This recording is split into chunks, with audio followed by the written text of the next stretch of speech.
हर हर महादेव, जय भोलेनाथ। आप सभी शिव पार्वती भक्तों का मेरे चैनल डिवाइन लाइट में बहुत बहुत स्वागत है।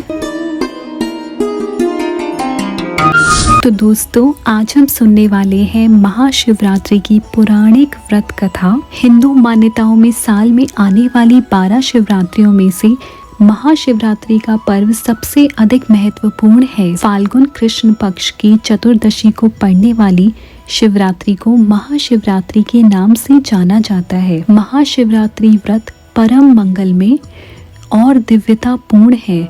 इससे सदा सर्वदा भोग और मोक्ष की प्राप्ति होती है एवं चारों पुरुषार्थों धर्म, अर्थ, काम और मोक्ष को देने वाला है। महाशिवरात्रि का इतना महत्व इसलिए है क्योंकि यह शिव और शक्ति के मिलन की रात है और मान्यता है कि इसी शुभ दिन शिव जी पहली बार अग्नि ज्योतिर्लिंग के रूप में प्रकट हुए थे, जिसका न आदि है और न ही अंत है।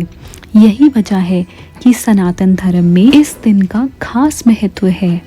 और अगर आप भी यह व्रत रख रहे हैं तो इस कथा को अवश्य सुने या पढ़े। अगर आप महाशिवरात्रि का व्रत नहीं रखते हैं तब भी इस कथा को सुनने मात्र से सभी जन पुण्य के भागी बनते हैं। चलिए सुनते हैं महाशिवरात्रि व्रत की वह कथा जिसमें अनजाने में हुए शिवरात्रि व्रत से कैसा चमत्कार हुआ, वह जानते हैं। बंधुओं, एक बार पार्वती जी ने भगवान शिव शंकर से पूछा, ऐसा कौन सा श्रेष्ठ तथा सरल व्रत पूजन है जिससे मृत्यु लोक के प्राणी आपकी कृपा सहज ही प्राप्त कर लेते हैं।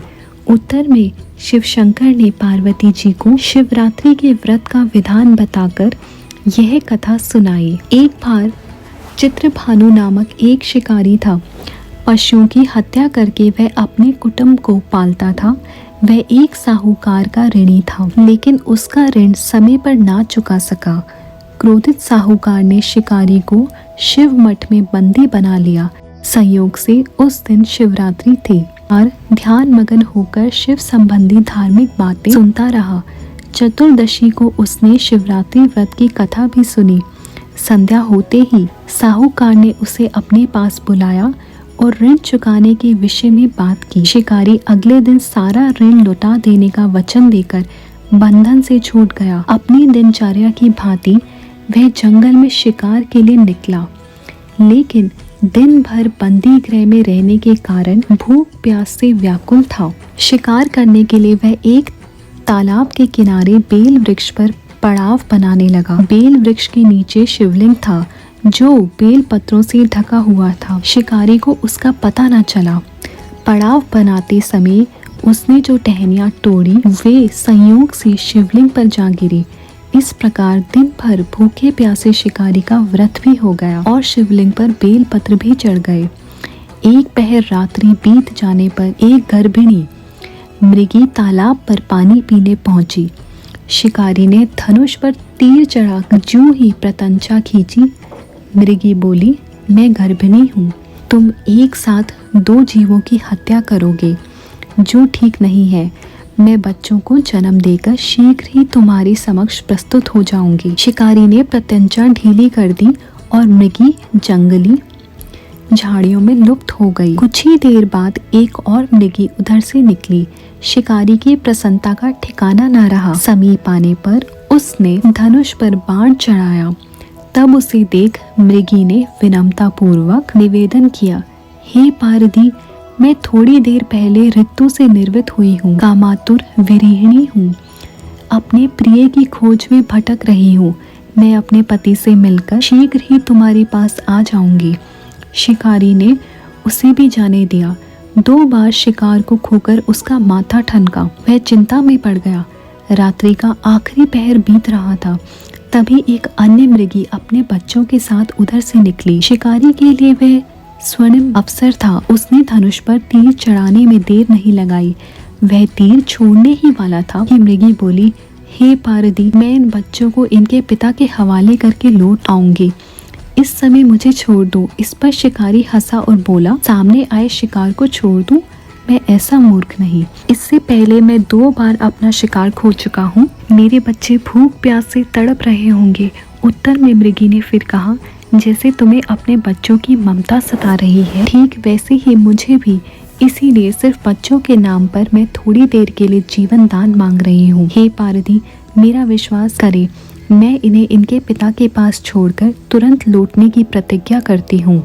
मृगी का दीन स्वर सुनकर शिकारी को उस पर दया आ गई। उसने उस मृगी को भी जाने दिया। शिकार के अभाव में बेल वृक्ष पर बैठा शिकारी बेल पत्र तोड़ तोड़ कर नीचे फेंकता जा रहा था। वो फटने को हुई तो एक हिष्ट पुष्ट मृग उसी रास्ते पर आया। शिकारी ने सोच लिया था कि इसका शिकार वह अवश्य करेगा। शिकारी की तरी प्रत्यंचा देखकर मृग विनीत स्वर में बोला, हे पार्वती भाई, यदि तुमने मुझसे पूर्व आने वाली 3 मृगियों तथा छोटे छोटे बच्चों को मार डाला है तो मुझे भी मारने में विलंब ना करो, ताकि मुझे उनके वियोग में एक क्षण भी दुख न सहना पड़े।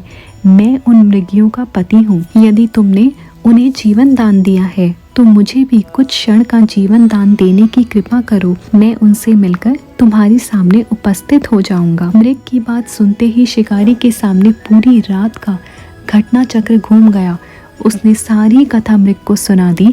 तब मृग ने कहा, मेरी तीनों पत्नियां जिस प्रकार प्रतिज्ञाबद्ध होकर गई हैं, मेरी मृत्यु से अपने धर्म का पालन नहीं कर पाएंगी। अतः जैसे तुमने उन्हें विश्वास पात्र मानकर छोड़ा है, वैसे ही मुझे भी जाने दो। मैं उन सबके साथ तुम्हारे सामने शीघ्र ही उपस्थित होता हूँ। उपवास, रात्रि जागरण तथा शिवलिंग पर अनजाने में बेलपत्र चढ़ने से शिकारी का हिंसक हृदय निर्मल हो गया था। उसमें भगवत शक्ति का वास हो गया था। धनुष बाण उसके हाथ से सहज ही छूट गया। भगवान शिव की कृपा से उसका हिंसक हृदय करुणा भाव से भर गया। वह अपने अतीत के कर्मों को याद करके पश्चाताप करने लगा। थोड़ी ही देर बाद वह मृग सपरिवार शिकारी के समक्ष उपस्थित हो गया ताकि वह उनका शिकार कर सके। लेकिन जंगली पशुओं की ऐसी सत्यता, सात्विकता और सामूहिक प्रेम भावना देखकर शिकारी को बड़ी ग्लानि हुई। उसके नेत्रों से आंसुओं की धारें बहने लगी। उस मृग परिवार को ना मारकर शिकारी ने अपने कठोर हृदय को जीव हिंसा से हटाकर सदा के लिए कोमल एवं दयालु बना लिया। देवलोक से सभी देवी देवता भी इस घटना को देख रहे थे। सभी ने पुष्प वर्षा की। तब शिकारी और मृग परिवार को मोक्ष की प्राप्ति हुई। और जब मृत्यु काल के समय यमदूत चित्रभानु को ले जाने के लिए आए, तब शिवजी जी की कृपा से शिवगणों ने उन्हें वापस भेज दिया तथा शिकारी को शिवलोक ले गए। दोस्तों, इस कथा से हमें यह शिक्षा मिलती है कि वास्तव में वह शिकारी शिव पूजा नहीं कर रहा था। इसका अर्थ यह भी हुआ कि वह किसी तरह की फल की कामना भी नहीं कर रहा था। उसने मृग परिवार को समय एवं जीवन दान दिया, जो कि शिव पूजन के समान है। अर्थात शिव का अर्थ ही कल्याण होता है। जिस प्रकार वह शिकारी कल्याण करने के कारण ही शिव तत्व को जान पाया तथा उसका शिव से साक्षात्कार हुआ, उसी प्रकार इस कथा से हमें यह शिक्षा मिलती है कि यदि हम परम कल्याणकारी शिव शंकर भोलेनाथ भगवान में स्वयं को लीन कर दें तथा परोपकार और कल्याण मार्ग का अनुसरण करें, तो वही शिवरात्रि का सच्चा व्रत है। दोस्तों, यदि आप सभी को ये कथा अच्छी लगी तो चैनल को सब्सक्राइब कर इसे लाइक ज़रूर करें। जाते जाते आप सभी को शिवरात्रि की बहुत शुभकामनाएं और भगवान शिव शंकर और माता पार्वती की आप सभी पर अपार कृपा हो। हर हर महादेव।